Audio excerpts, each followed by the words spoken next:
Climb on board the Dragonship.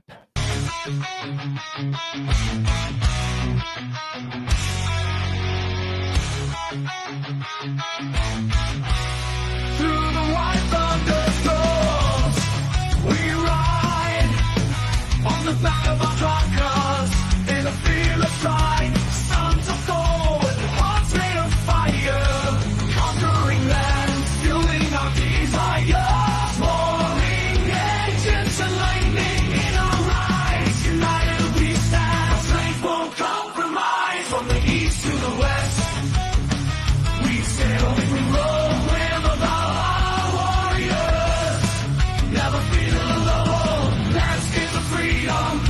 Beneath open skies, the promised land where our spirits arise. We battle the storms and tides of the sea. Now we've arrived in the land we're meant to be.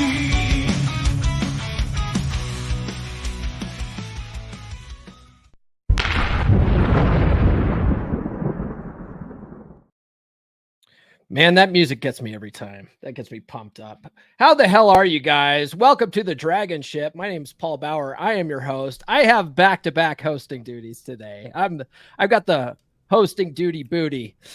I just got done with double fisting. Just got done with Rule Zero. We had a good show over there. Shout out to Pearl Davis. She retweeted the show on X, and we had at one point something like 3,000 people watching. It was crazy. So it was good. Anyway, guys, do be sure to like, subscribe, hit those notifications. No matter where you're watching this, subscribe to everybody's channel here, because we're all doing this together to sort of boost each other up. We are the rising tide that lifts all ships. Let's go around the horn, see what everyone's doing today. Viking Paradigm. What's going on, Tarl? What do you got going on, man? I've actually been getting a new game that just came out, so I'm actually getting back into some game, and I'll probably be streaming that on Twitch sometime in the near future here. I'm just trying to get a set schedule, but grappling with my own sleeping schedule discipline is actually one of my struggles. So, what game is it?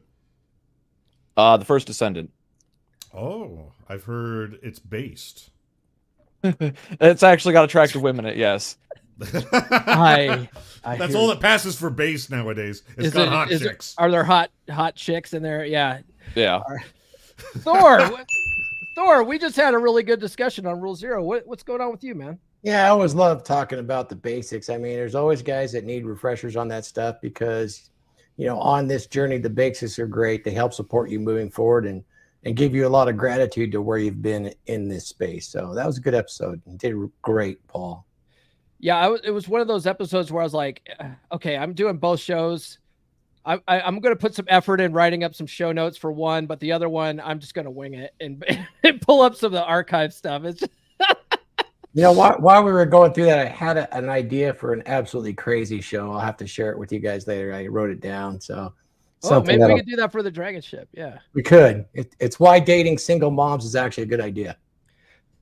That's one of my favorite topics. I actually like that one. April 1st was a couple months ago, Thor.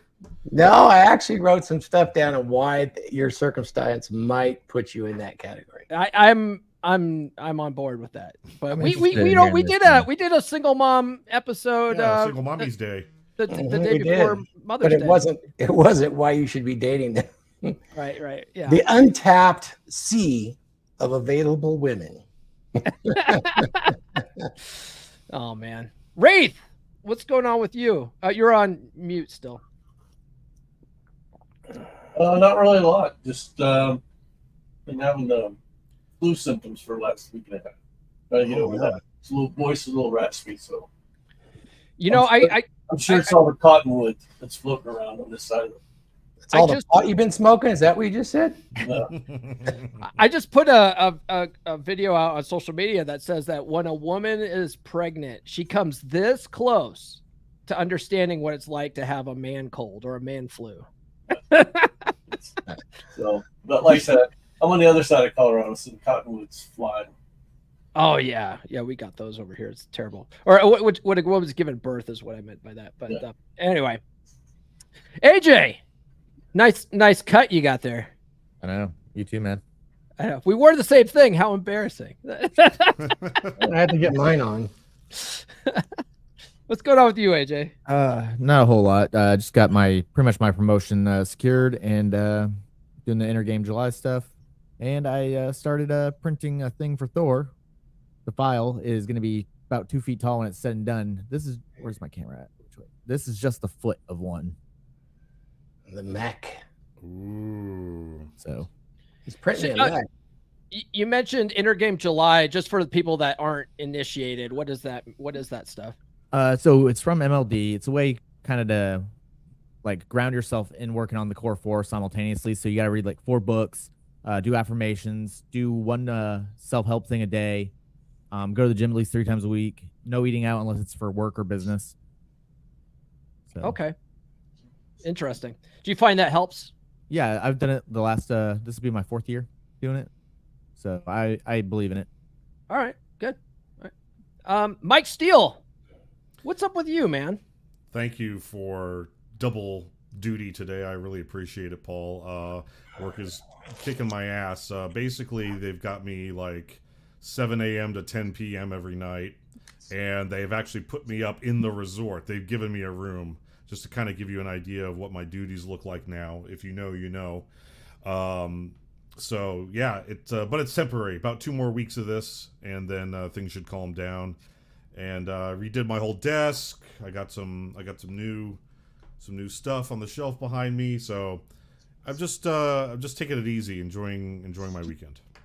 Yeah. All right. So is it like Monday through Friday you're at the resort, and then weekend you get to hang out with us? Yes. Okay. All right. That's good. At least you're not there, over the weekend too, doing stuff. That would suck. Sometimes yes, Saturdays. Sometimes Saturdays, yeah. Yeah, I mean, it's just the job we were chosen for, right? It's just like sometimes it's the nature of the beast. A lot of people don't understand that when they work like their standard 9 to 5, they clock in, clock out, they get to have a work-life balance. Like guys in our profession, not necessarily all the time. You literally have the entire company resting on your back at all times. And if something's not going right, they're losing money and they need you 24/7. It's crazy. And that phone blows up. I'm only 20 years old, and I got all this gray hair just working in this business. Well, I just turned 18. On my side of the IT too. Like I might be off today, but in case something happens and they need me, I gotta go in. Yeah. It's like we're the wizards behind the curtain, and it's like when everything's working right in IT, that's when companies start looking at IT budget going, maybe we should cut costs here and stuff. But when things aren't right, they're like, oh my God, we need these guys. It's such a paradoxical business, It's like being a power lineman. As soon as the power's out, it's like, we'll pay you anything you want. Come and fix the power. Yep. It's what you might get close to as job security, right?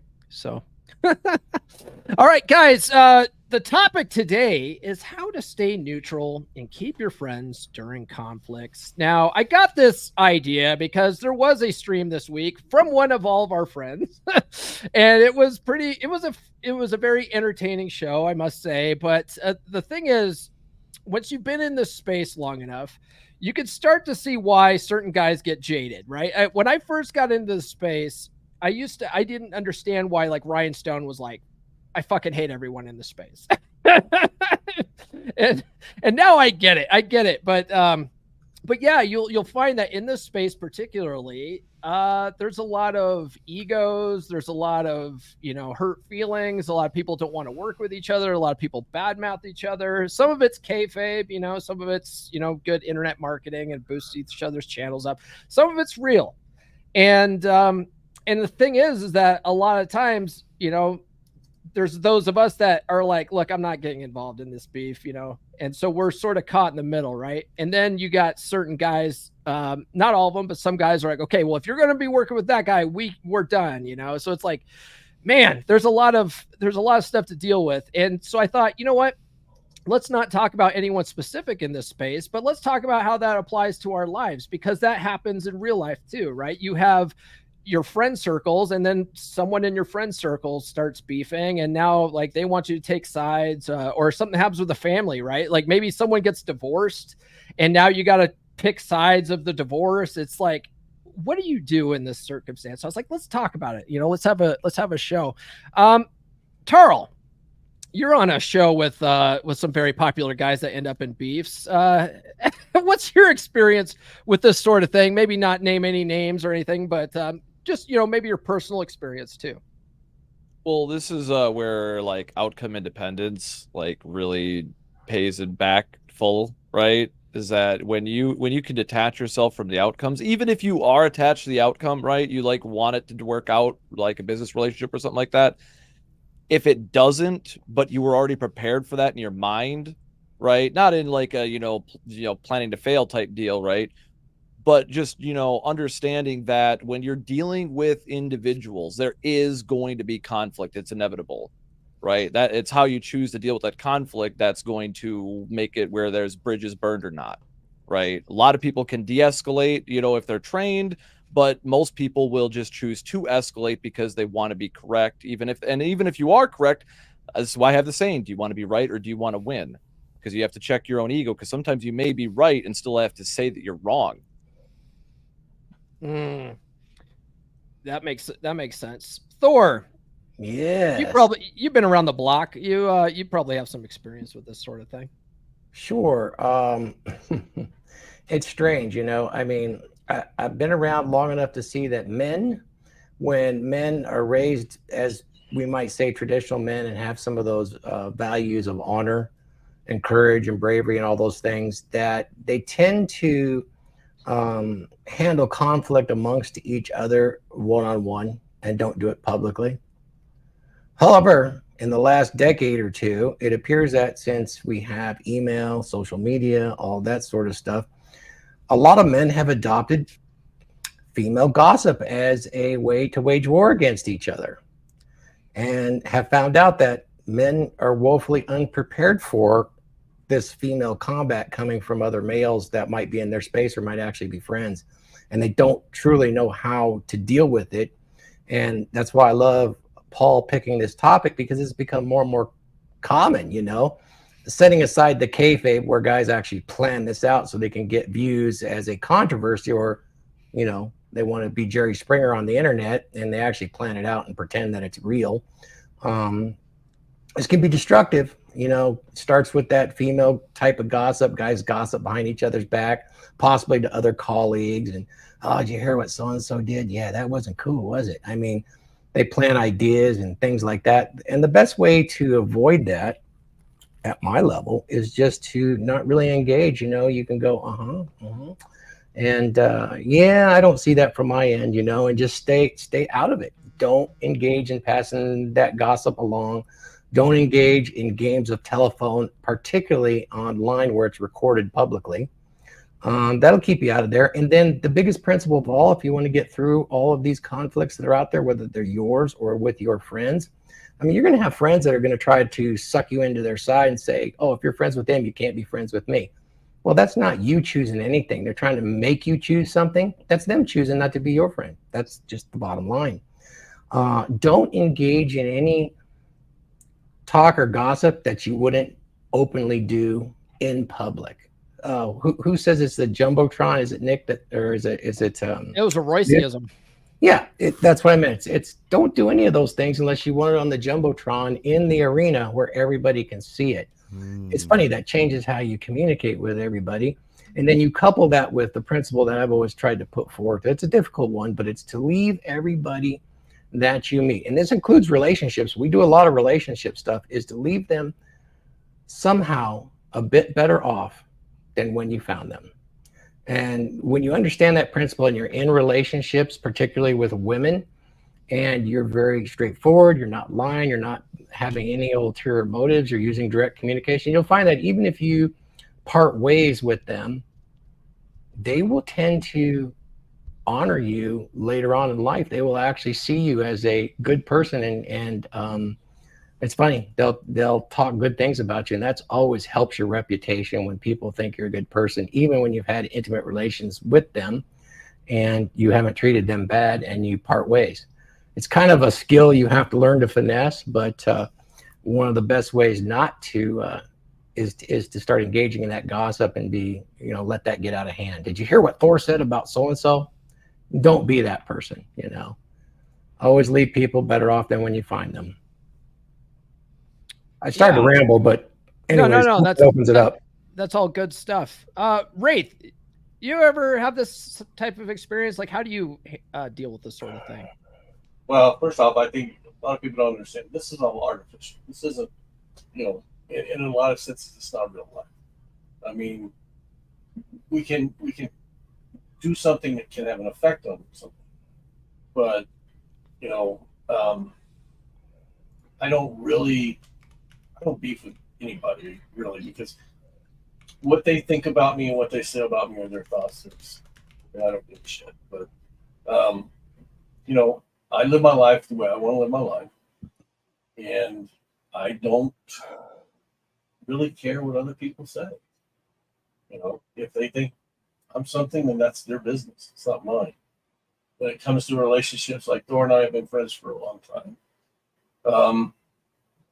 If I have a problem with Thor, I call Thor and say, I got a problem with you. If he says, I have a problem with you, then we talk that out. And that's between Thor and I. It's not between, 400,000 people on YouTube. Yeah. It's nobody's business but his and I. Other than that, like I said, I think it's juvenile. I think it's ego driven. And, I think it comes down to the fact that, especially when you see all this stuff on the internet, their brand, they identify their brand as themselves. Yep. And Racing Tour is not me. It's it's something I do. It's like an occupation. But when I go home, I'm the person that I am. It's the same person that's here, but I'm not trying to present one thing to a group of people and something else to my family and that kind of stuff. So there's no ego in it. So if someone comes on and says, hey, racing piece of shit, okay, whatever. It doesn't mean anything. Because first off, they haven't lived my life, and they don't walk in my shoes. And when I have a friend, they're a friend. And, if Thor would do something, I'd say, hey, I can't be associated with that. I hope he understands that. And he does, because we've talked about it. Because my values are my values, and I'm not trying to impose my values on him, and he's not trying to impose his values on me. But we have enough common values. We can be friends and have conversations. And we disagree. We agree on more than we disagree. Mm-hmm. And the things we disagree on, I don't sit at home and worry about. I dwell on it. Whenever Thor says something I disagree with, I stew on it for a good week, and then I go, God damn that guy, and then I go on live streams and talk shit. Well, that's you think about it, these guys like to, there's so many beefs in this area, and you wonder, well, why is that? It's, even though a lot of folks in this area talk about an abundance mindset, they actually don't experience it as often as they want to. They still have the limitations of thinking that things are scarce, in particularly when it comes to the money they make on YouTube and social media. It's been very good at one time, very, very good. And it evaporated. And now the Jerry Springer stuff of the world is making the money. It's going its rounds. At one time, our space was extremely controversial. It might even have fit into that Jerry Springer category because, my God, they're talking about women and their nature and how indignant can that be. We made a lot of money, and now it's shifted. So we have a lot of guys in this space that really do get angry and see each other as competition for an extremely small amount of resources they think that they can get. I'm just telling you the truth. I've seen enough of these beefs that boils down to that right there. And so they'll tell each other, oh, he didn't cross his T, he didn't dot his I, he's wrong on that red pill point, which is okay. That's kind of stupid. Oh, he doesn't have experience. We're in a phase right now where if you haven't experienced everything, you're not qualified to talk on the internet or teach people. Oh, if he hasn't played or slept with 25 women, he has nothing to talk about because he doesn't have the experience. This is a surefire indicator that you've got somebody that has a scarcity mindset when they start talking like that about experience, or they've lost the argument. Oh, you haven't been married for 25 years. You don't know anything about long-term relationship success. It's a way you can screen for those folks that are just beefing to get the views, really don't know what they're talking about. Yeah, because one of the things I've noticed and figured out is I'm pretty sure there's enough broken men to go around. Yeah, there is. There's plenty for all of us, but that's not how our human psyche is set up. Competition is really important to us. Well, and the other thing is it's all finance driven. It's money driven. Like there you go. You know, I don't make a living doing this, guys. Nope. You know. Yeah, even if for some of us that are making a living off of it, it's like what Thor says.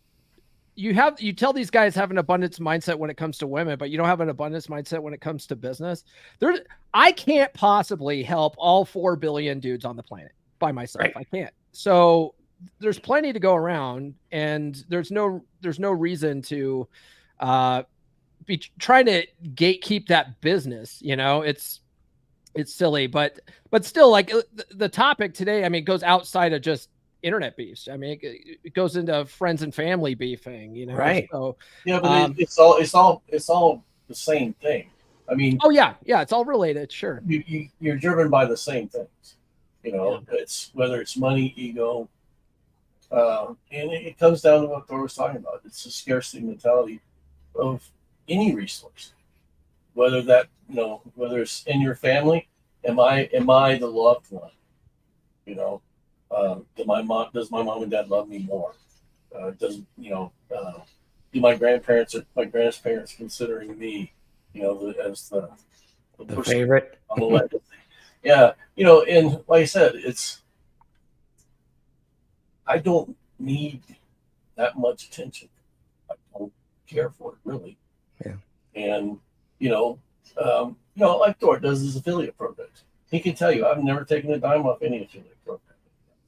And when he's offered, I said, no, it's your money. You keep your money. I don't care. I'm not driven by that. What drives me is, can I help the person? And that's like when I work with people. I tell them, I don't want you as a lifelong client. I want to help you get through whatever you're getting through. And hey, we could be friends and be in each other's social circle of contact. Yeah, that's a big difference, Ray. There are guys that are OGs that want to pay this forward. And while we still got to pay for our server space so we can put this stuff out, it's not our primary goal. But even if it was somebody's primary goal, yeah, the beef thing always puzzles me. I think, Paul, I want to say something to you. You said you try to reach all 4 billion people, but you can't. I will tell you this. On an esoteric level, your consciousness trying to help all of these people, it does affect all 4 billion people. But that's for another show. Yeah.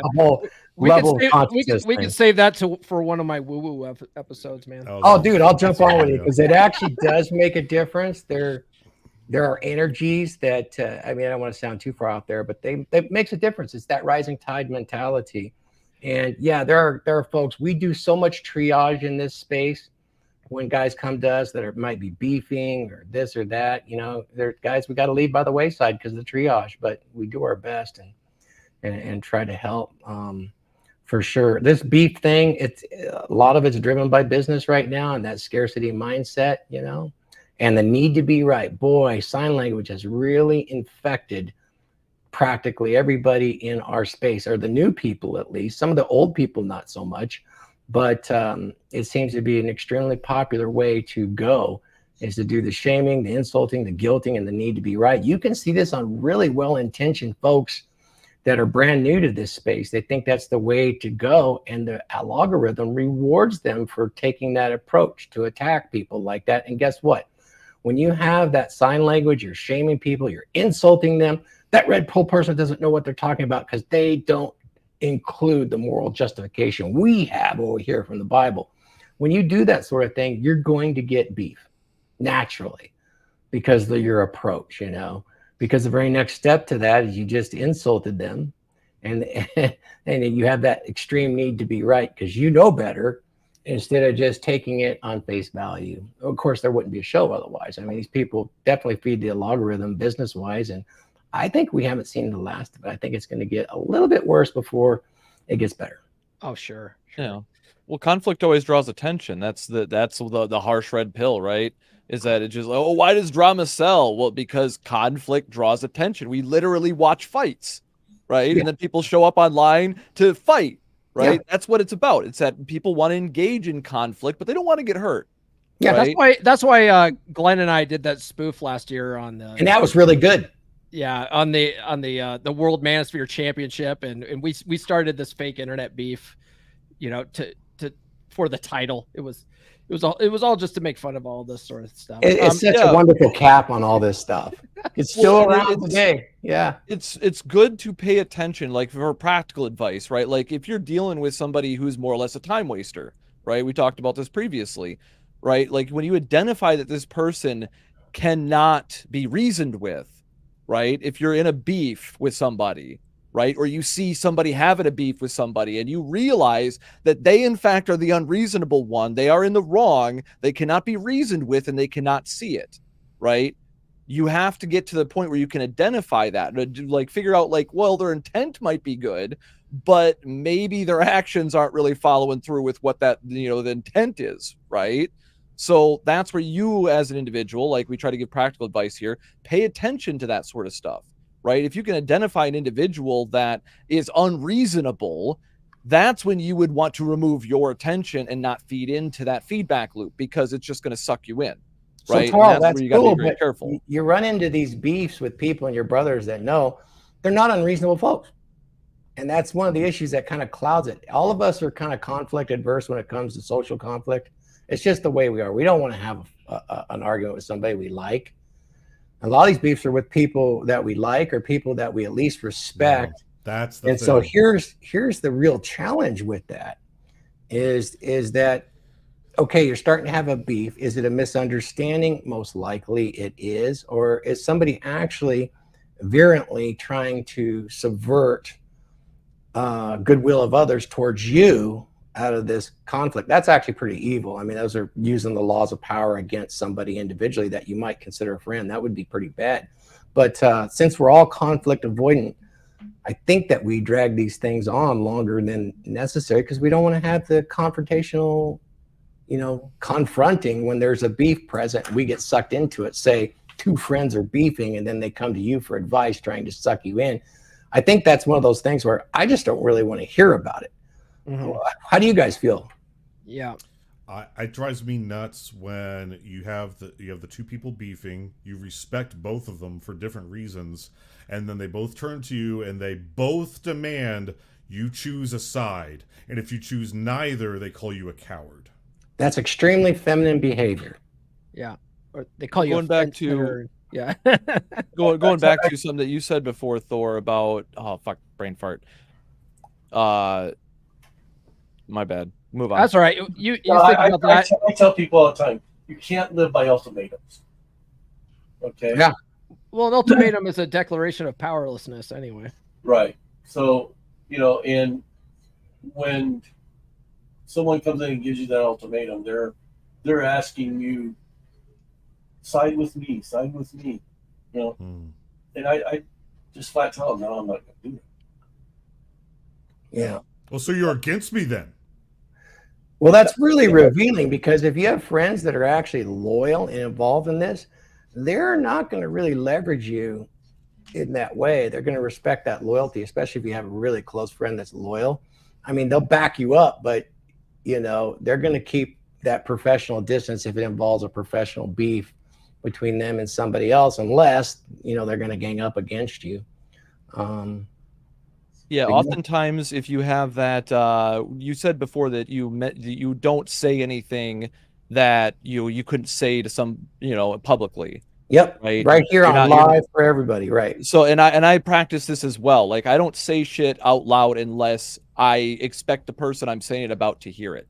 right? Even if they're not there, I still assume that they would be, right? Like I said, so I'm always They'll in that propagate through the mindset internet. They'll hear where it. I'm not talking shit about anybody behind their back. Anything that I say about you, to you, whatever, it's all going to be out there. So by doing that, I find that prevents a lot of those situations preemptively from happening. Except the most heinous ones, and I will tell you that is becoming popular. Keep your eyes open for this with the beefs.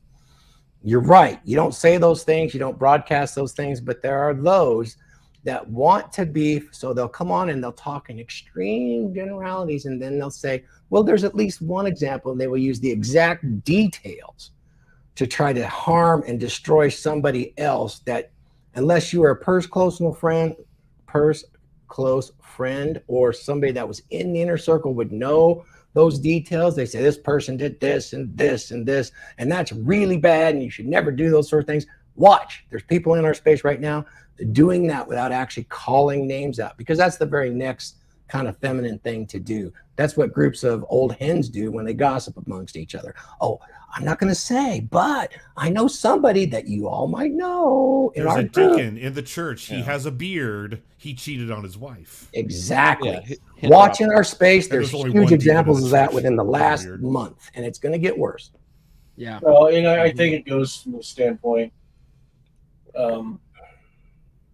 if you can take something personal about someone that you know and say, this is why you shouldn't be with that person, are they really your friend to begin? No. No. You know, I know a lot of personal things about a lot of people. Yeah. Say anything to anybody. Because that's something that person shared with me, or I was there to see that person's going through that time of trouble and strife. And it's not really my business to tell other people what his or her issues were. I don't do it. No, and I admired that a bunch about Wraith too. And I could tell you, I know something that would probably be harmful to just about everybody in our space, the biggest of big names. And I've spent time with all of them, even a week at a time. And you're not getting it out of me, because that's who I am. If I'm confided in and it's not in this area, that's just me and you. And that humanizes that connection I have with that person, regardless of their level of fame. When they know that, that very much brings us closer together. That guy is trustworthy and loyal. That is what I'd like to inject into our area for all people. Yeah. Well, and it just goes to the conversation we were having before we went live. That's between the 6 men that were here. Yep. You know, and you know, I would never reveal that to anyone. Yes. There is that cancer within our space to where especially of the new folks coming in and some of the old folks that are struggling want to do that to get eyeballs on them. I believe for the financial reasons and the fact that they don't really have the scruples they profess to have. It's just poor values. Poor moral. Yeah. Poor values. Yeah, that's what I thank you for correcting me. All right, let's do we got a super chat here, a $9.99 super chat from Siege D. Let's see here. You got it, Thor? Man, I can't see. Yeah, I got it. I'll get it. We got this one here. Oh. There we go. Thank you. Mike, you want to do the honors? Siege D with the $10 super chat. Hold Skull to Paul, Mike Steele, AJ, Wraith, Viking Paradigm, and RP Thor. Been busy with Glenn Lawrence and haven't been able to tune in often, but still support the Dragonship. Fantastic, man. Thank you, Siege D. We appreciate that. Tell Glenn Lawrence hello. He's still a member here. He wants to show back up when he's not so busy and get his head back above water. We're happy to say hello to our dear friend and our master at arms on the Dragons. Tell that jabroni that we missed that jabroni. Yeah. All right, straighten his shit out and come back here and have a good conversation with us. Yeah. let's go ahead and we'll take a break here and play an ad for Thor's book, and then we'll go over 10 ways men can cope with two friends beefing while staying neutral. Oh, perfect. Ever feel like the world is trying to make you smaller? That the qualities that used to define you are now something to be ashamed of? It's not just you. For decades, society has been pushing men to fit into a mold that doesn't match who they are. But there's a way out, a path to reclaim what it means to be a man. A Dominant Masculine Presence by R.P. Thor is the guide you've been waiting for. In this book, you'll discover the 7 essential skills that every man needs to stand tall and take control. Learn how to project confidence, master your emotions, and communicate with authority. RP Thor takes you through real-life examples, sharing practical techniques to help you develop your own dominant masculine presence. It's time to stop feeling sidelined. Time to step up and lead. With a dominant masculine presence, you can become the man you were meant to be. Order a Dominant Masculine Presence now on Amazon or listen on Audible. Rediscover your strength. Reclaim your life. Hey, I got something that just reminded me. I was watching some YouTube clips about a week ago. I was kind of down, but I watched one, and I'm kind of excited because Chris Williams was talking. He didn't mention my book, but he mentioned how important it was to somebody to have a dominant presence filled with masculinity. So I was like, starting to hit the mainstream, because that's the next level from the sexual hierarchy, which I've slammed before, and I'm not slamming. I think it's super useful. We'll have to touch that again on one of our episodes. Yeah. Nice. But that was cool to hear. It's pretty cool. That was pretty cool. If he said it exactly though, a dominant masculine presence, you'd be like, I see you. No, I didn't do that. But you know what? To all the creators that do, I'm fine with it. Use this content. I don't mind. You don't even have to credit me. This is good shit. I mean, I'd like to credit, but you don't have to. Yeah, I like to credit guys that I quote. Yeah, me too. Say my name. Yeah. So, guys, let's go over the next section here, which is 10 ways men can cope with two friends beefing while staying neutral. I'll start with the first one. I'll throw it over to AJ because he's been quiet here. But the first one I got here is open communication. Talk to both friends separately. Express your desire to remain neutral. Let them know that you value both friendships and don't want to be involved in their bullshit. What do you think about that, AJ? I'd say that's actually a pretty good idea. Like, tell them individually, hey, this is your guys' problem. You're adults. Figure it out yourselves. I'll be here when it's over. A man, a few words. I like that. Mike, what do you got to say about that? I haven't experienced this a whole lot. Luckily, my two best friends are brothers, like literal brothers. And so they usually get over their shit pretty quickly. So I haven't been caught in this much in my adult life with my best friends. But yes, you're right. I do see it out here in our space, if you will. The thing is that it's a little bit different when it's two guys you respect and you admire, but they're not your friends. So like the individuals we're all thinking of, I can't DM the guy and be like, I'm here for you, but I'm not going to be involved in your shit. His response would be, who the fuck asked you? That would be their response on both ends, and rightfully so. So I don't have a whole lot of input here, because as I've gotten older, all my friends are other grown men, and the people who I would be allowed to say that to don't have this problem. Fair. That's fair. I have a situation that's on the beefing side. So my brother and I don't get along very good. My brother said some things, inappropriate things about my daughter, and I was just like, I'm done with you, bro. I'm never talking to you again. And did he know? So what's that? Did he know? Oh, he knew exactly what he was saying. Like he thought he was being funny, and it just wasn't fucking funny. You know what I mean? And so I was just like, I'm done. I'm fucking done with you. I don't need your shit. you know, I don't need you in my life. And so I basically cut him out. My mom, for whatever, you know, she just is taking it upon herself to like try to mend fences, which it's not even her problem. And I'm not saying, hey, choose a side or anything. I'm just like, hey, you know, like I'll be cordial with them at family events. Like I'm not going to not come to family events or whatever, but like I'm not going to go out of my way to be like friends with him and shit. Right. Family's and my mom really just, tough. yeah. And so my mom, she feels caught in the middle, but that's just because she puts herself in the middle and she doesn't need to. You know what I mean? So I think that happens too, where sometimes people put themselves in the middle. And it's like, you don't need to be put in the middle, man. Like it's fine. Just let the other people duke it out. It's, you know. Family's the worst for this whole thing, because if they're both family members, especially if it's like,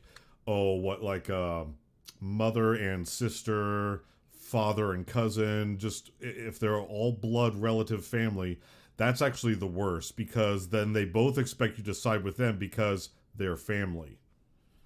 Yeah, I don't expect anyone to side with me, and I don't expect my parents to agree with me. But I made my choice, and that's just how it is. It's okay. You know, like, you know, that he did what he did. Like I can't, you know, the way I try to explain to my mom, because she's trying to, you know, my mom's really good at manipulative language, you know, and she's trying to make me feel bad for it. And I go, look, Mom, he is the way he is. He talks the way he does. He has no filter.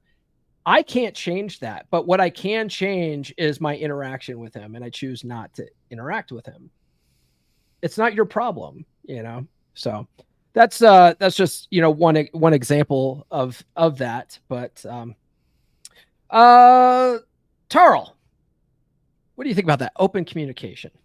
Well, it goes back to what I was getting at a minute ago, is that when I have that kind of open communication with all my friends, they often know where I'm going to stand in most of these conflicts before anything even comes up, right? Because I'm the problem-solving guy, and I'm very transparent about how I conduct myself, right? And I'm always looking for like solutions, not complaints, right? I'll hear people's complaints out, but you know, at the end of it, if you're not looking for solutions, then you're going to have problems with me. So most of my friends, anybody that knows me beyond like just a casual acquaintance, knows that's how I roll. So they're already going to have that, you know, that's why I was saying that preemptively, anybody that associates with me is already going to more or less know how I get along with people. And so whether or not I'm going to take a certain side in a conflict, they're already going to know, because I'm very pragmatic. They're going to be like, well, he's probably going to side with the pragmatic side. Right. So they could usually figure out where I'm going to go when they start having a conflict. Now, this does go back to what Thor was saying, though, where guys get caught up, though, is these moments where guys need to learn to agree to disagree. That's another lost art of these days, apparently, is that like there is those times when there's a conflict of interest in, say, a business relationship. Right, where you both have an opinion about how you want things to go that directly conflicts with the other person and what they want. So you're never going to be able to make peace with that, because your want supersedes theirs and vice versa. So that's one of those situations where the only logical explanation that's peaceable, you got, you know, two main options: war or walk away. Right? There's no resolution. That's the best resolution. If you can't come to that agreement, is to walk away, and that's where a lot of guys fail to do that, right? And that's where you can usually go if you do that preemptive communication with your friend group. You're a man of your word. You mean what you say what you mean. You're not talking a bunch of gossipy bullshit. So if anybody starts pulling that shit, I'm usually the guy being gossiped about. That's what happens to me usually. I'm the guy that people are trying to throw shade at, because they know I'm the guy with integrity, and the only way they're going to be able to, they can't corrupt me. So the only thing they can do is get the mob to tear me down. Right. So that's what I think on terms of like that open communication. Yeah. If you have that broad, open communication, you're going to prevent a lot of problems, because people will know what side you're on before there's even a side to be offered. Hey, I want to comment on that. I think it's important when we come to open communication. We probably should do a whole episode on this, and I'd love to do it with Tarl. Tarl, the open communication, I love you, brother, and you are on the right track. I want to kind of, something you said about you being gossiped about, but you lay out all of these boundaries and stuff, and you do it all ahead of time. and it's open communication. I want to say something about open communication that even us, we get this confused all the time. I went to several conflict resolution schools when I was in executive leadership. And one of the things about open communication, when you take the emotion part and set it aside, open communication does not mean filterless communication. I'll say it again. It does not mean filterless communication. That doesn't mean you're vomiting everything out that is on your mind and in your thought process. A lot of those things are going to cause you more grief and have people say shit about you if you're vomiting all of your thoughts out, but your intention is good and to be open and to set boundaries. You don't have to do 80% of that stuff. And you'll find the people that are extremely good socially, and even politicians that are very good, can get their points across, and they can be open about it, but they can do it without vomiting all of these thoughts out and causing people to get riled or to gossip about them or get them triggered. So really, tempered direct communication, I think, is a far better approach than open communication. Tempered direct communication. Say what's necessary to what's there. Use some emotional language only, either at the beginning or at the end, where you're saying, I can understand how you might think that, right? And then, the positive outcome is, man, life is so short. This is just so stupid that we're even talking about this. It's important, but I don't want you to have your feelings hurt over it. Let's move on. Things like that would add a positive shift is always really good. But if you have fallen into the trap with modern psychology where open communication is saying everything on your mind and then basing that on the fact that you are just being who you are, is a horrible trap, especially if you're working with friends that are beefing or with somebody that's beefing. It will tend to snowball these things if you're doing that. The more open you think you are, and you're just spilling out every single thought trying to get ahead of this game, you'll actually make it far worse. Yeah, because that's like, What are I'm your a thoughts on Pisces, I can't help it. Yeah, the key phrase that I learned from you and whatnot in the fitness stuff is minimum effective dose. Yeah. Right. You don't need to be doing all this extra stuff. This is what a lot of guys do in the red pill space is they fuck up and they do too much of something. They overdose on this, they overdose on that. Rent all the Lambos in Miami for a day and type shit. They just take it to the max, right? That's actually beta male game typically, is just take one thing that works and jack it up through to turn the dial to 11, right? But a lot of guys that get into, red pill and PUA, whatever it may be, for the first time, they get the power goes to their head a little bit. Like, oh shit, I can actually do something. And they're like, well, what happens if I turn it up to real high? Children right? with dynamite. Exactly. So it does make That's sense. because it gets emotionally driven. Yep. Temper it. Definitely got to temper it. Everything, right? Less is often more. We with have women or business. We have a lot to get through. So let me go to the next one here, and we'll talk about this one. Set boundaries. Clearly establish boundaries with both parties. Politely decline to discuss the conflict. Remind them that your role is not to mediate, but to support them both. Thor's giving the thumbs up on that. AJ, you wanna chime in on that? Can you repeat that one? Yeah, set boundaries. Clearly establish boundaries with both parties. Politely decline to discuss the conflict, reminding them that your role is not to mediate, but to support them both. Yeah, that one I agree with as well. It's like, look, like I said earlier, and mixed with what Charles said, like they're both adults. Let them figure it out themselves. I'm gonna stay out of it if I have to, as long as I have to, and continue on. Not mention the beef when I'm like collaborating with them or working with them or hanging out with them. Can I add something to that? Yeah, please do. Define the support. Yes. Yes. Because then they'll be like, you can't support us both. You can choose one. Yeah. All right, that's fair. That's, I mean, yeah. What would support look like? I just want to be both your friends. Okay, let's not talk about this. To me, if I say like, yeah, if I define the support, it'll be when y'all get through this, I'll buy you both a beer if you're both still alive at the end of this. That's how I support. All right, that's fair too. All right. The next one is stay objective. Avoid taking sides by focusing on the facts and not getting swayed by emotions. That's what Wraith was saying. It's emotional driven. Maintain an impartial stance when listening to both sides of the story. That gets fun when the objective facts do indicate someone is clearly in the right and the other is clearly in the wrong. And so then if you take the facts, you ipso facto take someone's side, and then the person whose side you didn't take is going to get all butthurt. Yeah. So It's even more fun when that person refuses to accept the truth and now convinced that you are believing a lie too. Yep. So stay out means stay out. It means I don't even want to know the facts. Don't show me the video. Don't show me the pictures. Don't show me the texts. Just no.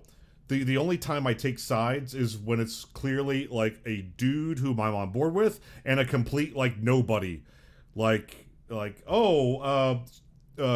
person said I beat him up. Who's this guy? I don't know. I've never seen him in my entire life. Who am I going to side with? My bro or this total stranger from nowhere? That's very obvious. But because the objective facts will indicate a right person in some way, shape, or form, more than likely, then just don't even tell me the facts. Just don't even tell me that. Yeah, I don't want to know. I don't want to know the details. Well, that comes down to like knowing how deep you should go in, right? If you are their friend, the mutual friend, you are involved, like how much are you going to allow yourself to get sucked into the drama? Yeah. Yeah. I mean, I might look at someone and say, what were you trying to accomplish by doing? Have them self-reflect. I don't want to reflect for them. But you need to decide what you were trying to accomplish. Do you think, Wraith, you could ask them, okay, why do you want me involved in this? Would that be a fair question to ask them? Oh, it would. Yeah.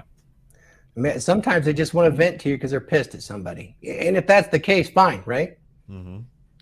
See, it's good what Wraith's talking about, because when you ask them that's the Socratic method, right? It's getting them to process it themselves. And when people process things themselves, they usually go with whatever conclusions they come up with, right? They sort of attach some kind of emotional value to that. Whereas if you just tell them what to do, like that's not going to help them. You know what I mean? They need to come to it. They need to make the decision on their own. Yeah. So asking those types of questions is really helpful. And Thor and I, like I said, we know a lot of guys who, I mean, I get people that call him, okay. That's the answer. Okay. Yeah. Yeah. You know, Wraith is the. Go ahead, sir. Well, by drawing a conclusion for them, you're siding with them in some respects. You know, just okay.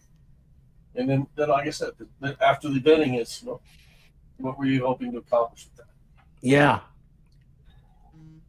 Wraith, you are the RP version of the old sensei sitting on top of the mountain all by himself, buck naked, in complete silence, and can't be bothered by anything. Why has he got to be naked, bro? That's odd. Oh, Wraith is dead on. I mean, this is how Wraith lives in Mike's head. What outcome did you expect to get out of this is a big one, you know? And if you're so inclined, you know, the moral question is, okay, so you're venting to me all this stuff. Do you want to do anything about this? Is this the right thing, bro? You know? Well, you know yourself. You know yourself. I've told a few people it was just bad form. Yep. You know, a lot of these beefs are meaningless in the long run, unless you have the kind of beef that I do with all of my guys, which is, you know, a nice ribeye. Then it's okay. There you go. Speaking of beef, we have another super chat from Danny Arnold, $4.99. I got you here. All right, Thor's got it. You guys hear that? Yep, yes, sir. Here it comes. Yeah, baby. Well, he used the word huge. There's only one voice that can be used to read this super chat. Danny Arnold with the $4.99 super chat.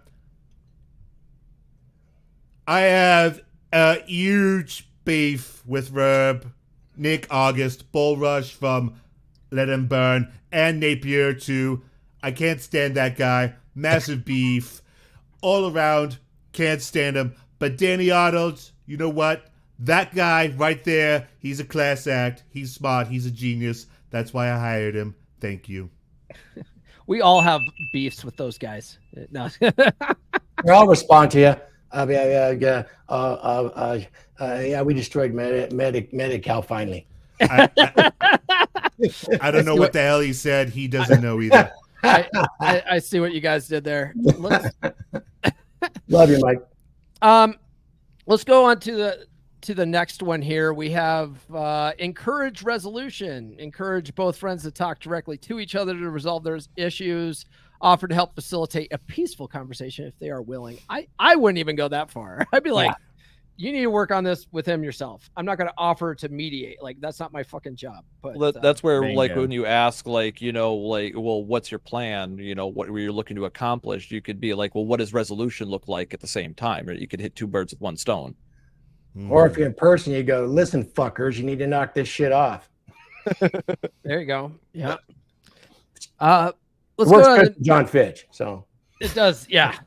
Let's go. Let's keep this rolling, though. We got avoid gossip is the next one. Don't engage or spread gossip about the situation. This can escalate tensions and put you in a compromising position. That's easy because that's all personal responsibility right there. Then it doesn't, because then you're not relying on the behavior of others to mediate the situation. It's all self-control. Even if people try to goad you, be like, well, what'd he say? I'm like, he was live. I don't know. I'm sure if you Google it, you can find it. Yeah. Or this or that. It's like, I don't know. I watched him for 30 seconds and then I had something better to do. Discount third-party stuff, man. That's a big part of it. Yeah, well, and bad actors could be involved in any of these social situations where they're going to be putting misinformation and shit like that. It's also why another glorious thing about being so relatively transparent to people, right, and open about how I conduct myself is if somebody comes to any of my friends and says, yo, Tar was talking shit about you. He was saying blah, blah, blah. They're going to immediately be like, bull fucking shit, motherfucker. I know that man. And if he had that shit to say about me, he'd say so to my face and he'd actually be trying to help me out, right? Yep. He'd be trying to help me out of the situation. He wouldn't be talking shit to you behind my back, right? Yep. This is the glorious thing about being a man of integrity is that when people start talking shit about you, anybody who actually knows you is immediately, boom, going to call bullshit. Yep. Yeah, that's good. We have focus on common ground. So highlight the positive aspects and shared experiences of your friendship with both individuals. You guys could tell that I got AI to do this, right? Okay. Remind them of How'd you what come they up have. with 10 bullets so quickly, Paul? Oh, dude, if you guys are not using AI to help you with your content, you guys are fucking working too hard. Okay. So it says, remind them of what they have in common and what they might lose if they don't resolve their conflict. Why is it your problem though? Like, that sounds like a very feminine bullet. Yeah, that's what I was gonna say, Mike. Nah, I'd just be like, if you guys can't squash this shit, I'm out. I mean, see, that's the thing about what's really helpful about the red pill space, right? Is you learn to be your own mental point of origin. You learn not to. It's none of your business, right? Like, it's none of my business if they might lose a friendship because they can't get along. Fuck, I don't care. Like, that's their problem. That's your problem. That's their problem. You know, how does that impact my life? It doesn't.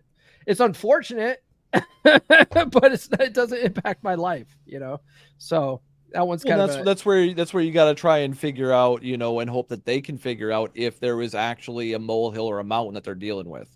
Right, because most are just molehills that people, you know, it's overblown misunderstandings. Right, I've had to negotiate so many fucking arguments in the Fresh and Fit Discord because one person was simply misunderstanding or misusing a word.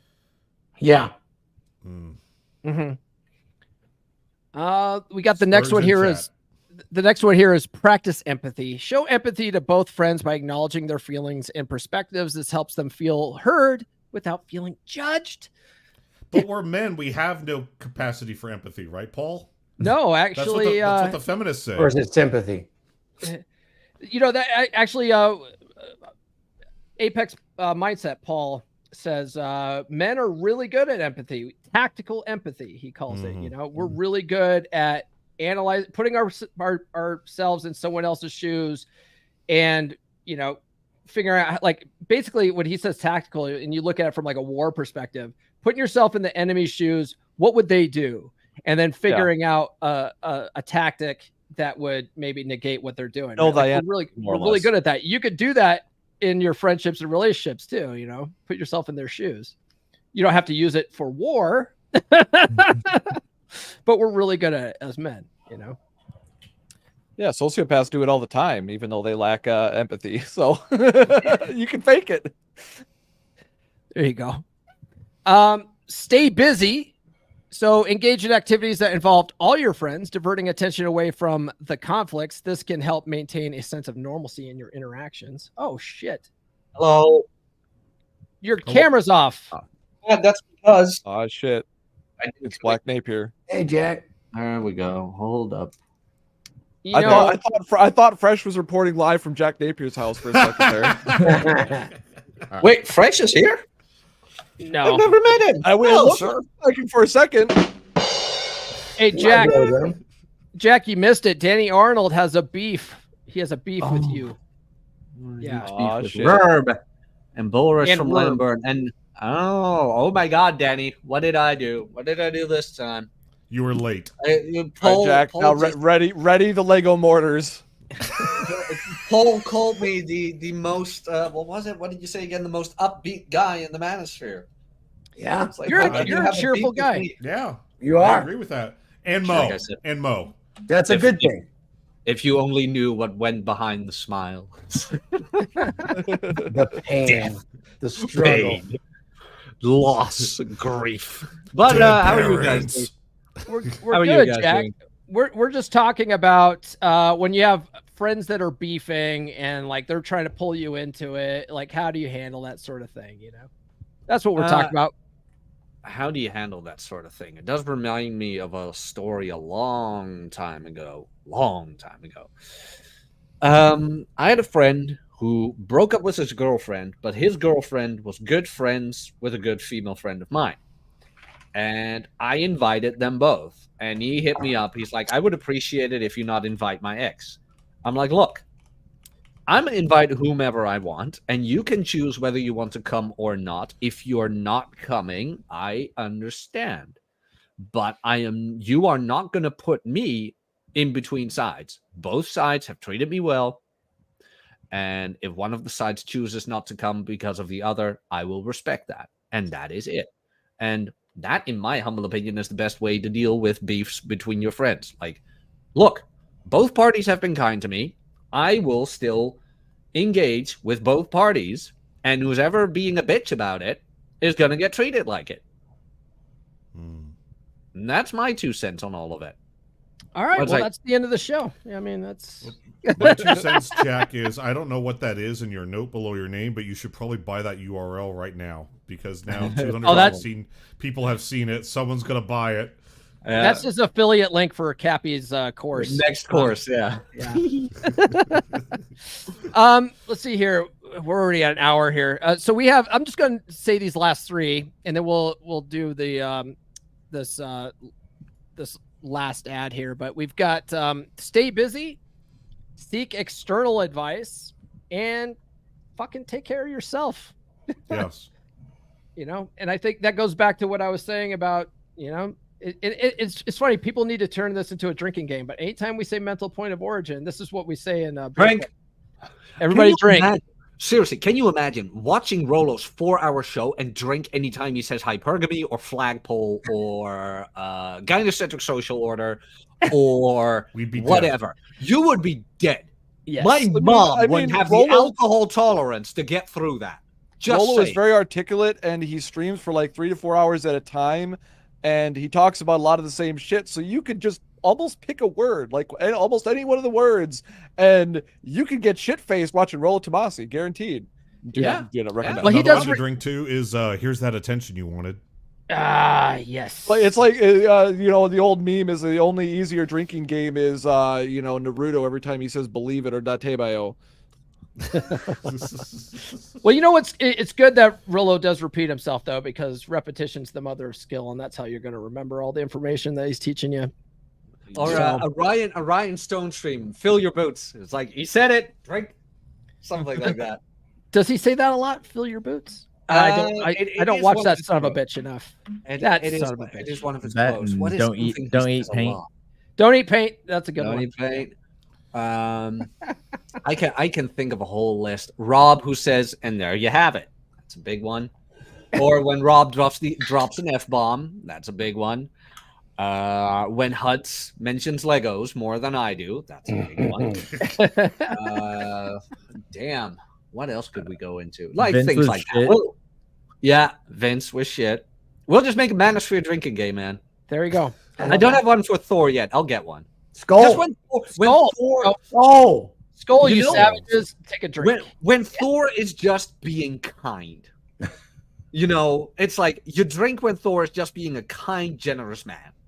What's That- kind, Jack? That you will die. You will die. You will die. if you only knew the darkness. The abyss. Behind the man. Jack, what's mine? I don't know, man. Just being a giant.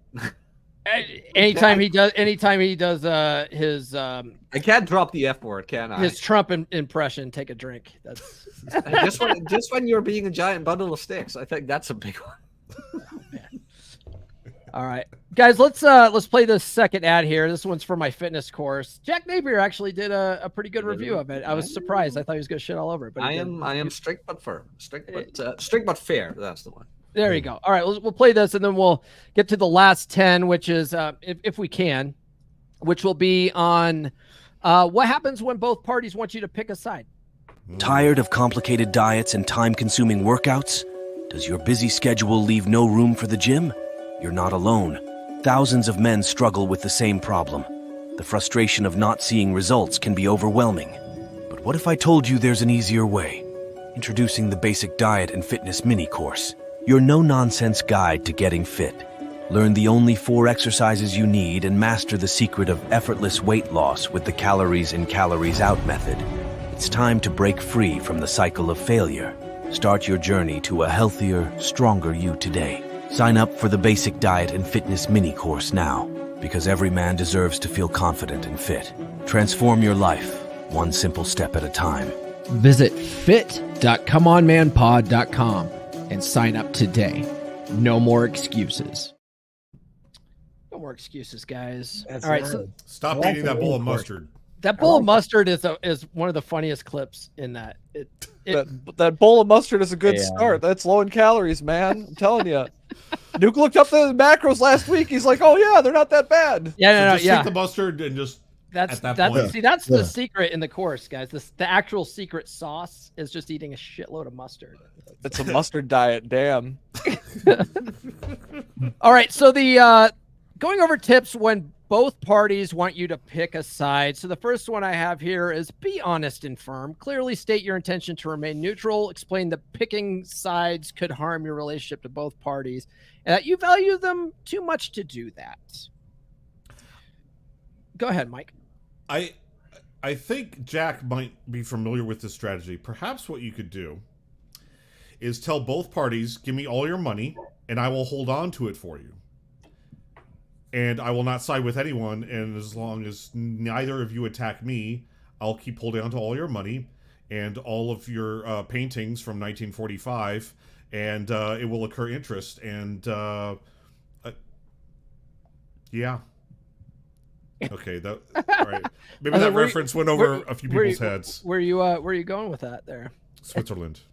Ah, I see what you're trying to be Switzerland here. Yeah, It was very bad. It was very bad. Backtrack it. One it of was the, very meta. Look, It was a very look, okay, meta. here's your drinking game. Every time your jokes don't hit. Like Oh, there. there we go. yeah, one of the things that I found has been useful in the past is that goes under these boundaries is you basically don't engage with either one. Oh, you want to talk about that again? You let it roll off your shoulder like water off a duck's back. There's no resolution. You're not allowing their venting to be transferred to you emotionally. So it comes off as a bit cold, until you start the conversation about something else, and then you liven up. So there's no incentive when you're having these conversations and there's beefs involved and someone's trying to get you to ally against themselves. And I find this works especially when you have people in your circle that are getting a divorce. You guys been through that? I mean, they do this with the kids. It's like mom is trying to rally everybody against the dad. The dad's trying to rally everybody against the mom. And the kids are like, holy shit, dad wants me to think mom's a hoe. Well, maybe she is, but on the vice versa, mom's telling me dad's a deadbeat. You kind of just got to let that stuff hit you and roll off as part of your boundary. That's a boundary you could explore, and I've seen it work. You know, they just wear themselves out on that. I have a serious question for the panel. If everybody here, if we all knew a couple getting divorced, how many of us would just automatically side with the guy? I don't know. I think it really just depends on who I was friends with first. I probably wouldn't take sides in a divorce, honestly. Yeah, because a lot of times I won't. A lot of times, like, you usually become friends with a couple through one particular person, you know, and then you get introduced to, you know, whoever their significant other is usually later. In my head, I'm thinking of my best bros who I know very well and their wives that I don't know at all. Yeah. So in that circumstance, it's like you're already friends with the guy, right? But what if, like, you happen to have a female acquaintance and, you know, like, you don't really know the guy that well, you know, like, you know, I don't know. You'd be like, the way I would look at that is, you're only ever going to get one side. Yeah. The way I look at that is like, it's none of my business in either case. Realistically, doesn't matter how close you are with somebody, you're going to get one side. Yeah. If we want to talk brass tacks, right, the woman is going to be more likely on a balance of probabilities, not knowing anything about the individuals, to exaggerate certain details for her advantage out of emotion. But the thing is, I've also known a lot of loser guys that use female tactics, right? And they do a lot of that stuff that women do, right? That's why there's so many women complaining about all the loser men's, because they're going around, the women are acting like dudes and the dudes are acting like women, right? In terms of, like, being more emotional and less emotional. The women are being less emotional and the men are, even though it's kind of hard not, you know, they pretend to be less emotional, but, you know, the men are actually being more emotional and then they act like women, right? So you do got to be careful, like I said before, about identifying the type of individual and the size of their ego that you're dealing with. Yeah, that's fair. Next one here is reiterate your boundaries, right? Politely but firmly remind them of your boundaries you've set regarding their conflict. Consistency is key to maintaining neutrality. Reiterating your boundaries, that's one of the reasons why I think When I Say No, I Feel Guilty is such a good book on boundaries, is because it gives you the tools to do that. You know, the broken record, just keep repeating it until they shut the fuck up. Yeah. It's an effective strategy. Well, oftentimes when somebody's asking the same question over and over again, they're looking for you to give an inch so they can take a mile. Yep. Right. Which that book also talks about too. Like most people only have so many no's, you know, they can only say no so many times before they finally give in and go, all right, fine, fuck it, you know? And so you have to be the guy that has unlimited no's and just keeps repeating yourself over and over again, you know? I understand what you're saying, but we're not doing that. Exactly. I want my meat. I understand, but I want my meat. Is it really a boundary if you're letting them push it every day? What's that, Wraith? Is it really a boundary if you let them keep pushing it every day? I'm like 3. You got 3 times. That's it. I don't hear it. That's fair too. Yeah. Standard baseball rules, 3 strikes. Yeah. We're not going to hang out. We're not going to hang out anymore. Or just don't fucking engage with them anymore because they won't shut the fuck up about it. You know, come to me when you're done talking about this shit, you know?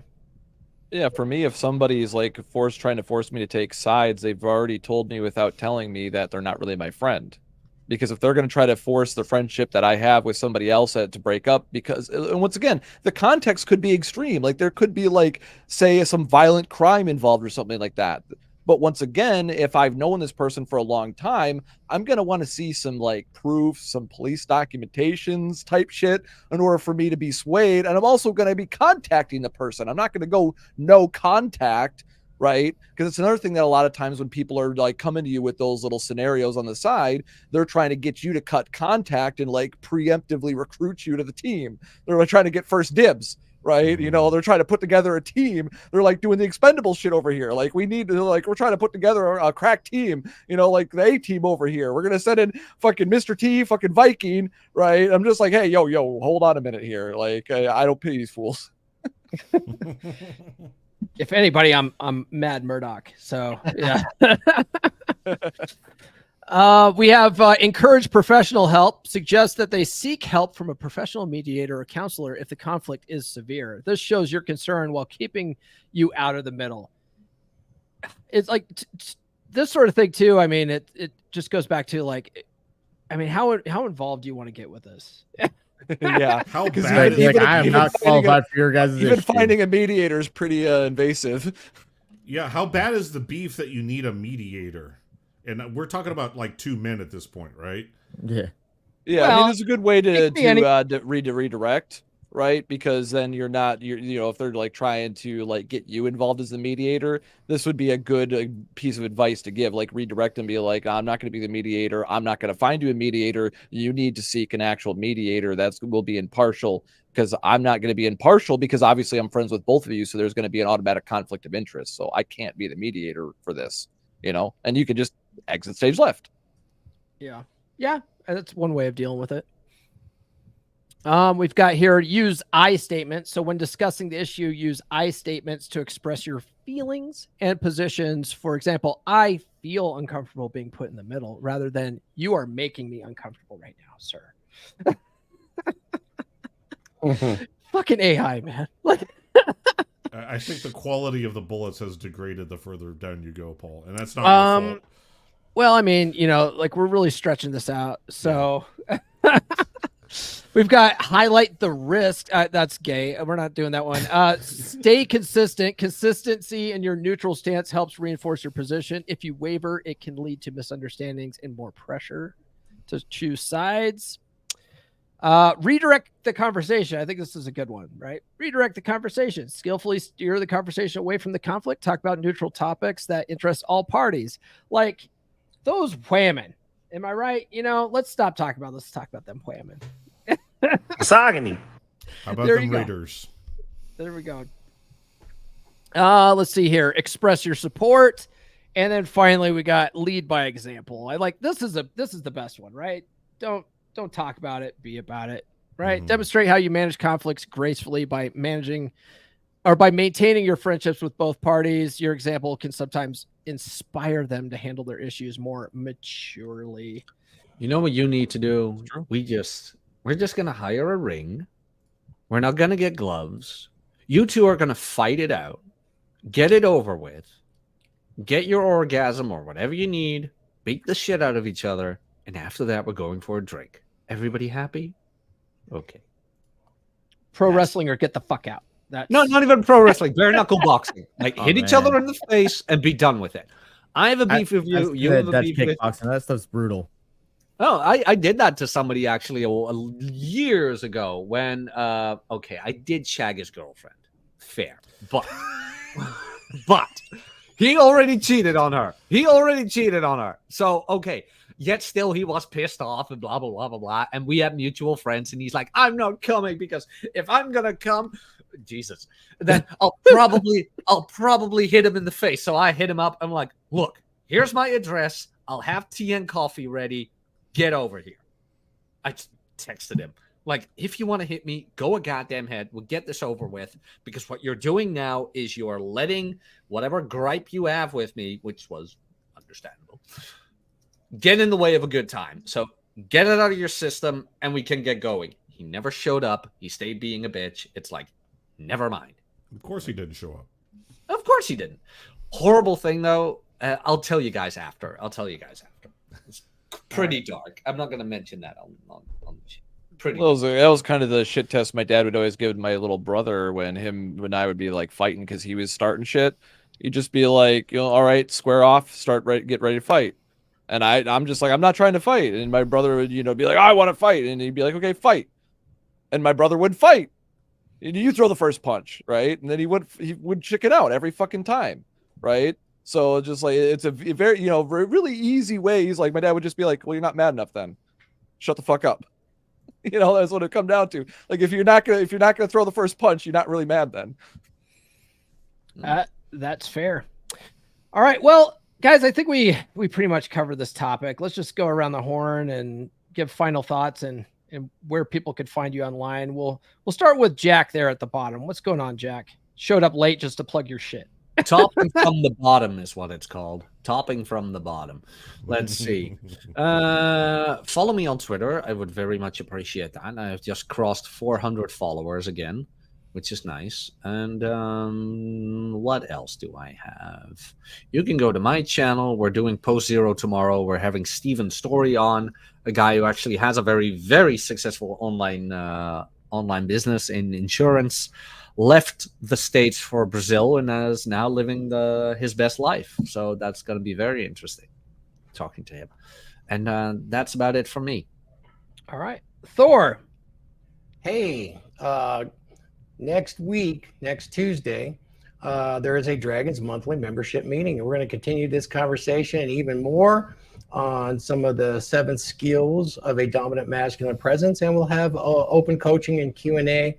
The panel members here are all affiliates. I posted all of the affiliates up there. If you want to join the Dragons monthly membership, those guys are my affiliates. Please use their link. At the top of the list is Paul. Then I got AJ and I got Mike there. I couldn't find Tarl's right off the bat. Tarl, if you want to post yours in there as well. I kind of did this last minute, but I prefer that if you join the Dragons monthly membership, you use one of these panel members' affiliate link to do so. It helps them, helps me. It keeps this whole thing of content rolling, and we get into depth behind a paywall, which allows us to talk about a whole lot of other stuff. And you gain access to a whole bunch of lectures and things like that. So I encourage any of the listeners to use those links I set out there. And Tarl, if you have your link, please throw it in there before the end of the show. I will. All right. And I'll see you guys next time. I appreciate everything. All right. I just want to, we get this guy right here shows up right when we're getting credits. This fucking guy. I'm sorry. I didn't know it was only an hour. I feel like Thor's the man, dude. And I never can make it to his show. And today I was going to try. I was going to try. Hey, let's catch up sometime. We need to do something. So, Paul, what's your thoughts on staying neutral when your friends are beefing, and then where can people find you online? Oh, thanks. Yeah, I know. I kind of wanted to just jump in on this topic a little bit because it's a good one. People who are dealing with, people are listening to different content creators that, would be Red Pill or Men's Help or whatever, are noticing a lot of infighting between certain just individuals. And my thing on that is that the way I struggle with this too quite a bit, actually, as to the way to approach it. But where I'm at now is that I think that I take everybody as an individual.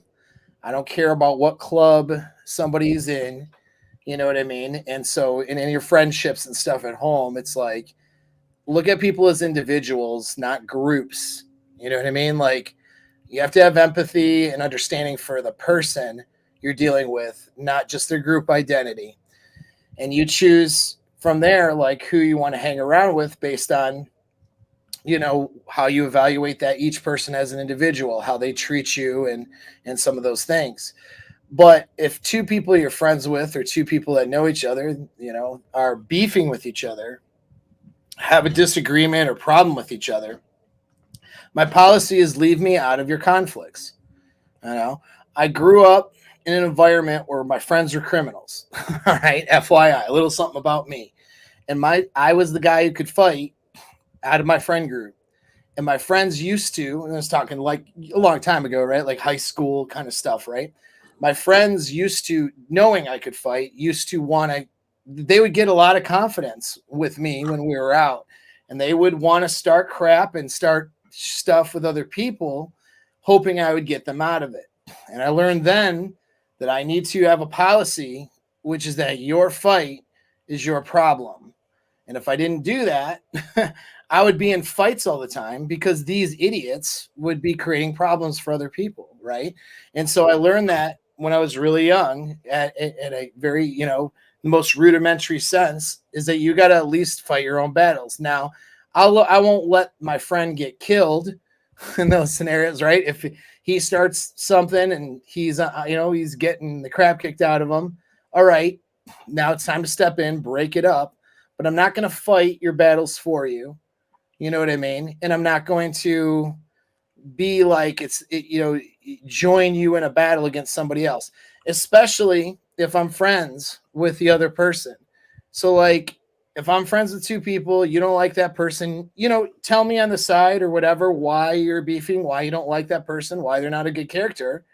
And then let me make my decision. And if I choose to remain, you know, have relationships with both people, don't put me in the position to have to choose between friends, because then the choice won't be you. And it's that simple. And it's not because I don't like you or because whatever. It's because I'm not going to be cornered and forced and dictated to and told who I'm going to be friends with.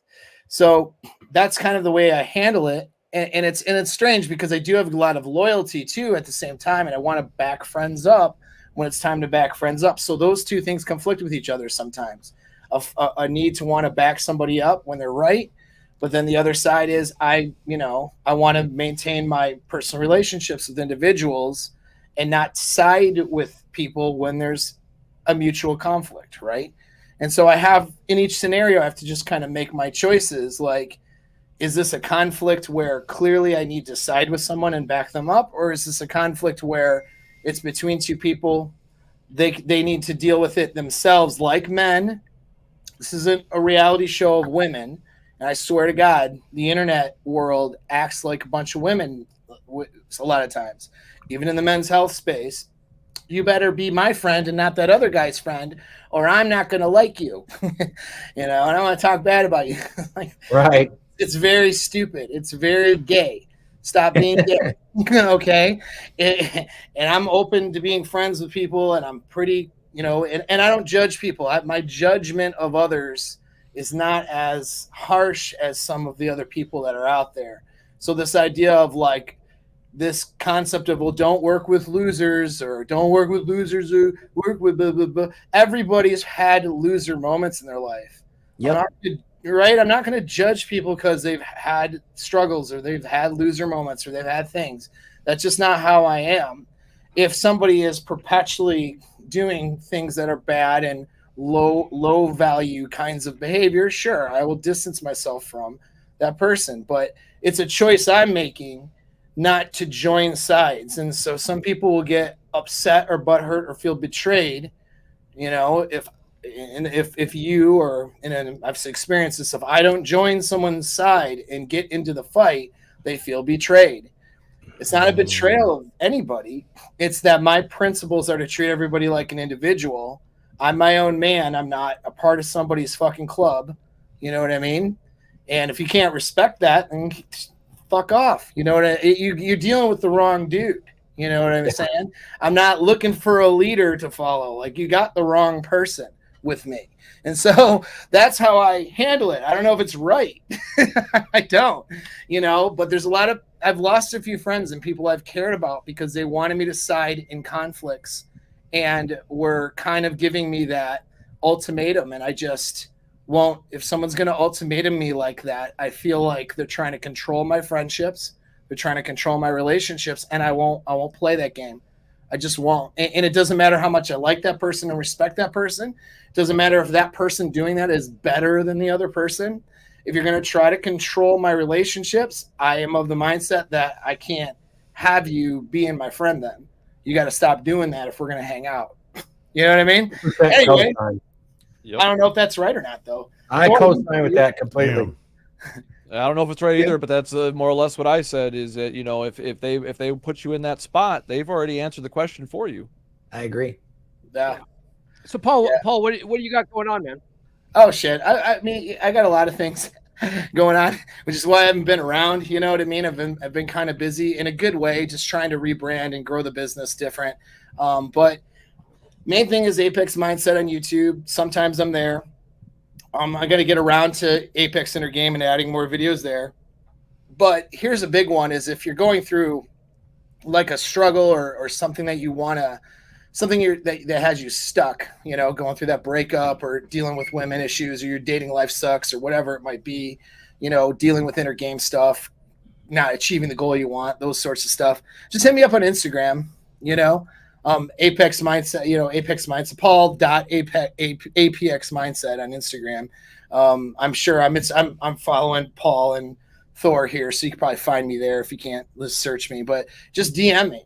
Just shoot me a DM. It doesn't cost you anything. I can point you to resources and stuff like that, or offer a little bit of advice, whatever. Some guys join my coaching programs from that, and some guys don't. It's no pressure there. I'm just here to help you guys out, whatever it is. So let me cap onto that, because I want to vouch for Paul's services. No, thanks, Thor. It's much larger than just coaching. It really is the experience level, and if you realize what education he's had, it's pretty tremendous. He has personally helped my family out with this stuff, and his techniques are very, very good, and they're not limited to just guys having relationship problems. No, These are broad scoped that can help everybody, and he goes unrated in our space, but his actual clientele space is pretty much everybody that has struggles in life, from severe physical disabilities right through mental roadblocks and techniques to get past those. So I strongly encourage anybody to look for Paul and his services and work with his team. I second that. Yeah. Thanks, guys. Thank you, guys. Appreciate that. That's a great testimonial. It means a Don't be lot. gay about it, Paul. Speaking of mental roadblocks, Huds, you were late today too. Gay. I'm gonna tell you this right now.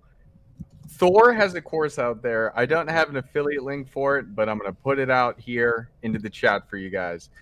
My power went out randomly in the middle of the day, and it took them freaking like 3 hours to figure out what was going on.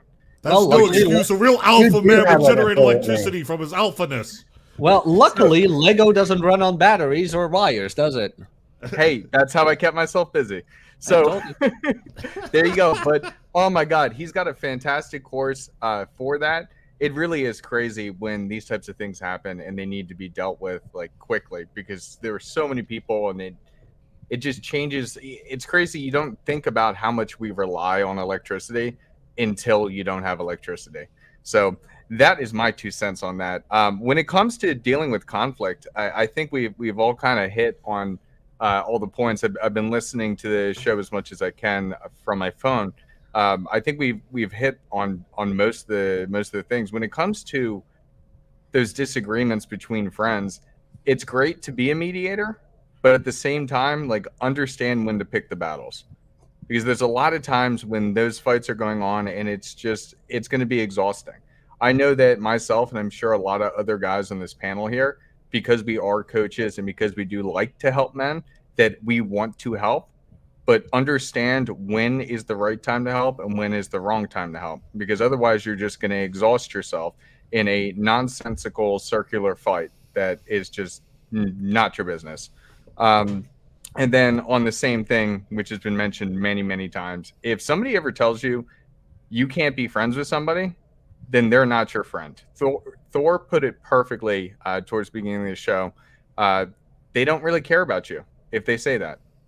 And so I think that's my key takeaway from this topic, is that if somebody tells you that, it's controlling, and it's not because they care about you. They like to have you as a pawn in their game of life. Well said, man. I think that's so true. Yeah, that's a good way to see it. Yeah. Wraith, what are your closing thoughts, and where can people find you? I guess from the standpoint, when it comes between friends, I don't I don't engage a lot. And two other people are arguing, so I try to stay above the fray. And I've said what I'm in different things. I've said in this whole podcast. When it comes to the internet, there are all kinds of people out there. When it comes to man space, whatever you want to call it, that can help you. And the only thing I can tell you is pick someone that aligns with your values and use that person. And if you don't like working with me, work with one of the two Pauls or Thor.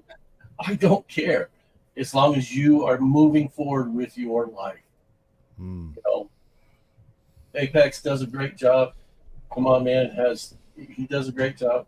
Thor does a great job, and we're all here to help. And we're not here to fight with each other. We're not here to steal clients from each other. Matter of fact, I refer stuff to Paul. Apex buys that all the time.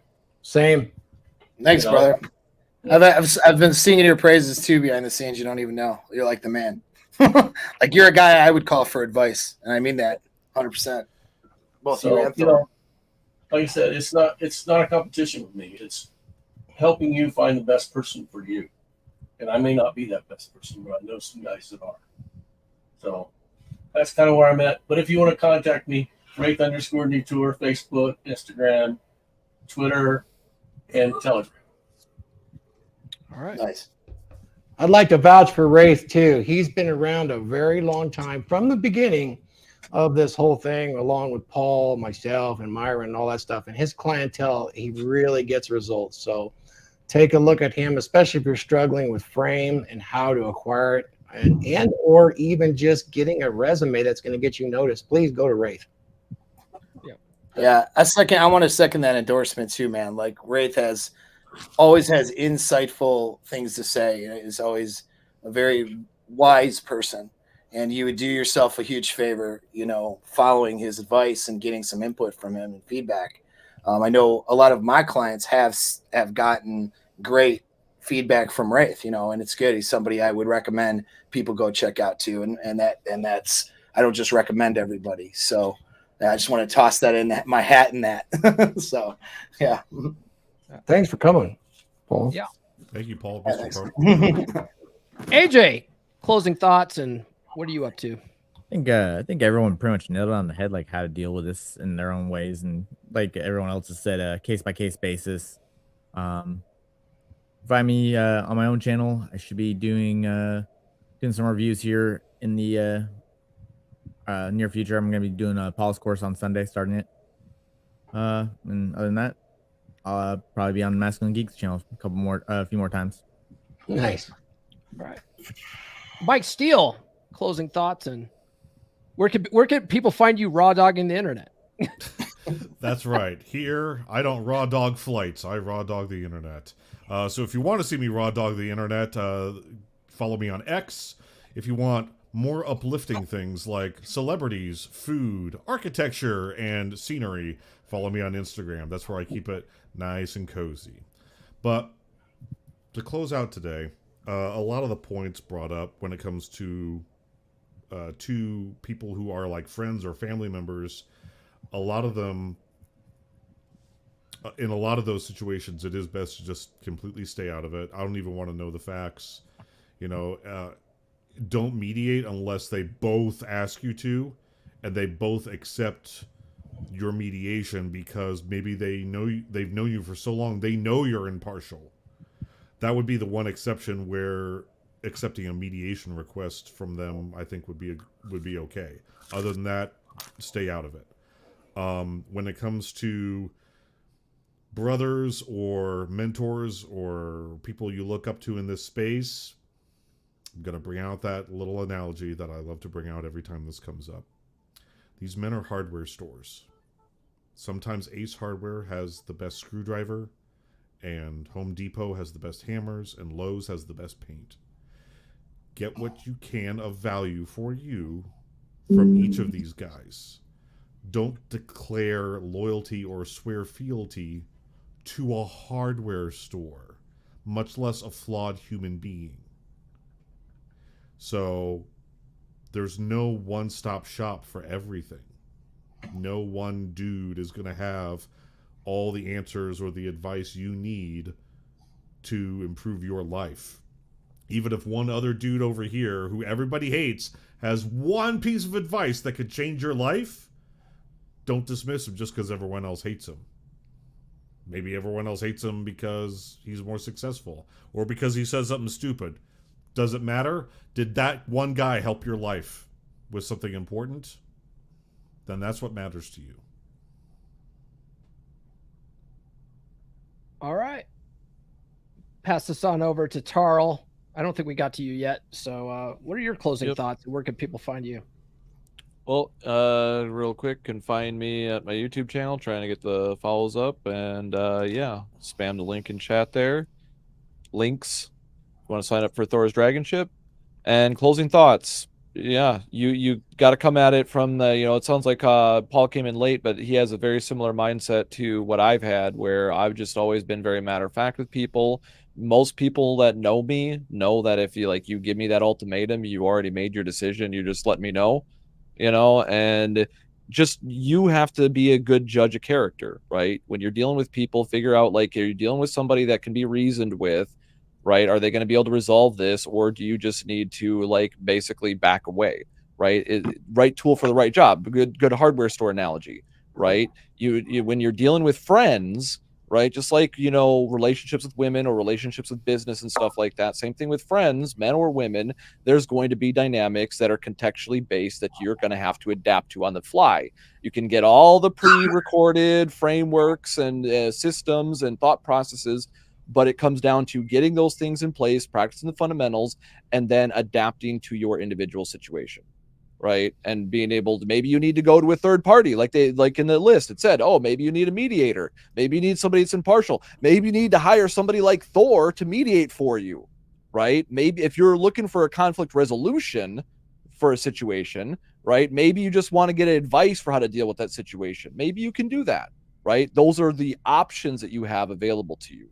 So that's the real thing you need to look at, is look at the full context of the situation and figure out if you would be a good mediator, if somebody else would be a good mediator. Is this a conflict that can be resolved, or are you dealing with a battle of egos, right? A manipulative person in the mix, a bad actor. If you can ascertain that information, that's going to answer most of your questions just by acquiring the data. All right. And where can people find you online? Viking Paradigm, pretty much every platform, same name, at Viking Paradigm. You'll be able to find me. X, Instagram, Twitter. No, Twitter's same as X. My bad. I'm old. Fuck. Damn, showing my age. Pass it on. All right, fair enough. All right, I think we've made our points with this. So, guys, I got a lot of stuff going on. I guess get my book. Tune into the podcast Monday. I'm going to be continuing the Book of Puck series. I've been doing that. It's going to be episode 7. We're going to knock out 2 more chapters on Monday. Other than that, stay out of the drama. We got some super chats here. Oh, yes, we do have some super chats. Now, Tarl, don't freak out. I know how to handle this one super chat, okay? So don't freak out. I got us. I got us. Let's do this one. You want me? Yeah, Thor. Okay.